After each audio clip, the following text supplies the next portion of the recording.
یہ جیل تو عام جیل ہے اور لوگ ان سے اتنی محبت کرتے ہیں کہ ہمیں خطرہ ہے کہ یہ لوگ جو ہے نا جیل پر حملہ کر کے ان کو کہیں جو ہے نا آزاد نہ کر دیں، تو اس لیے انہوں نے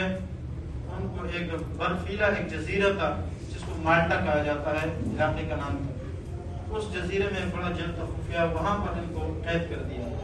وہاں سخت سردی میں انہوں نے راتیں گزاری، 4 سال کی قید گزارنے کے بعد وہ آزاد ہو گئے۔ جب وہ آزاد ہوئے انہوں نے ایک جملہ ارشاد فرمایا کہ 4 سالوں میں میں نے غور کیا جیل میں کہ امت کیوں زوال کی طرف جا رہی ہے،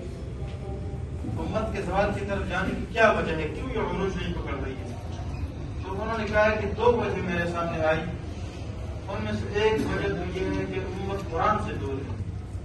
امت کا قرآن سے کوئی تعلق نہیں ہے۔ رمضان میں قرآن بند کیا، غلاف میں اوپر رکھ دیا، اب اگلا رمضان آئے گا، 7 آئے گا، پھر ہم قرآن سے کھولیں گے، یا پھر اگر کوئی ختم کوئی اور مسئلہ ہوا تو ہم کھولیں گے، ورنہ قرآن کیا ہے اب پتہ ہی نہیں۔ اسی لیے رسول اللہ صلی اللہ علیہ وسلم کے بارے میں آتا ہے کہ قیامت کے دن